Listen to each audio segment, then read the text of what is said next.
Président, Monsieur le Ministre, quelques questions rapides.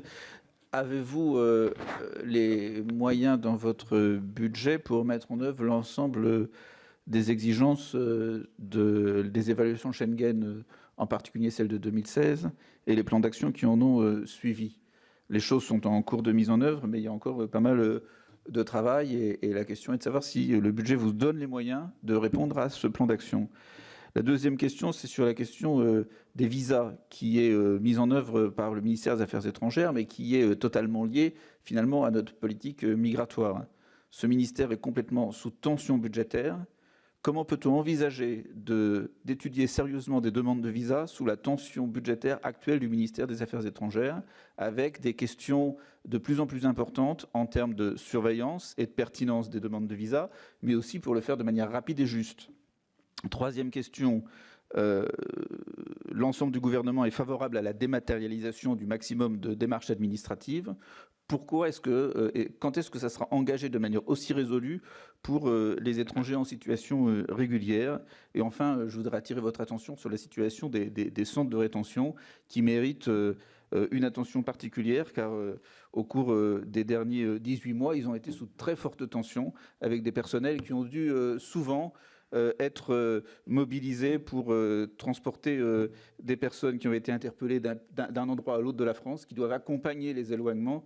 Et je ne pense pas qu'on puisse vraiment travailler avec la PAF dans les conditions dans lesquelles on peut concevoir. On voit aujourd'hui les agents de la PAF travailler dans les CRA très longtemps et de manière satisfaisante.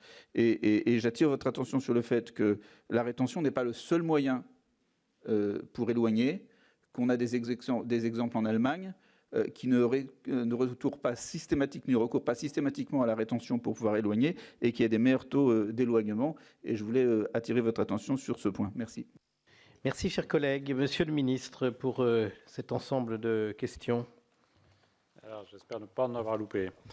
Sur le système d'information et le contrôle dont la France a fait l'objet par la Commission, c'est une des priorités du budget des systèmes d'information. Je rappelle qu'il est doté de 550 millions d'euros et qui doit nous permettre effectivement de nous mettre au niveau d'exigence et de contrôle de la Commission européenne. Donc ma réponse est oui, on a ces moyens-là, il faut répondre.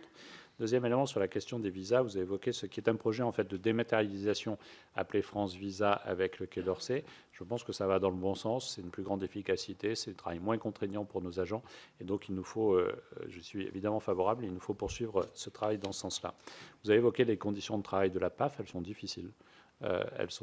Et en particulier dans la gestion des CRA, qui sont des sujets compliqués. Beaucoup de destruction, encore cette nuit, je crois, un départ d'incendie volontaire au sein même d'un CRA, et donc des conditions de travail très compliquées. Quand j'évoque le plan d'investissement, je parle aussi de rénovation, et si ce sont des améliorations dans les CRA neufs ou dans les CRA rénovés, des améliorations pour celles et ceux qui y passent, ce sont aussi des améliorations pour les agents de la PAF. Et donc on veille aussi dans les projets, et en particulier dans les nouvelles ouvertures, à ce qu'on ait des conditions de travail améliorées. Mais ça ne répond pas à la totalité de votre question sur la difficulté aujourd'hui pour la PAF de devoir gérer toute cette pression-là. Je suis d'accord avec vous sur ce sujet-là, il nous faut encore l'améliorer.